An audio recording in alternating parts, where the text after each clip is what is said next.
ഉമർ വന്നു എന്ന് പറഞ്ഞാൽ ഞങ്ങൾക്ക് ഭയങ്കര ശ്രദ്ധ. എത്രത്തോളം ചോദിച്ചാൽ കാതുകളിൽ നിന്ന് കാതുകളിലേക്ക് വാർത്ത പരന്നൊഴുകി. ഇതൊരു ഇന്റർനാഷണൽ ഒരു ന്യൂസ് ആയി തീർന്നു. എത്രത്തോളം എന്ന് വെച്ചാൽ എത്യോപ്യയിലേക്ക് ഓടിപ്പോയ ആൾക്കാരുണ്ടായിരുന്നു. മക്കയിൽ നിന്ന് പീഡനം സഹിക്കാൻ പോയിട്ട് അവരൊക്കെ വന്നു. ഇതര പോയ ആളുകളൊക്കെ തിരിച്ചു വന്നു. കാരണം ഞങ്ങളുടെ ഉമർ ഇസ്ലാം സ്വീകരിച്ചിട്ടുള്ള ആഘോഷമായിരുന്നു.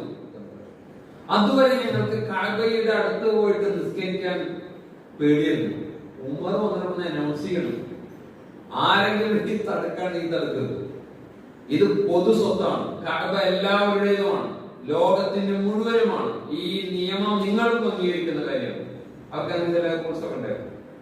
അതുകൊണ്ട് ഇത് സ്വകാര്യ സ്വത്തല്ല, ഇത് ഖുറൈശികളുടെ സ്വത്തല്ല. അതുകൊണ്ട് ഇവിടെ ആർക്കും നിസ്കരിക്കാൻ, ആർക്കും ആരാധിക്കാനുള്ള സ്വാതന്ത്ര്യമുണ്ട്. അതുകൊണ്ട് തടയണമെങ്കിൽ എന്നെ തടയുന്നു.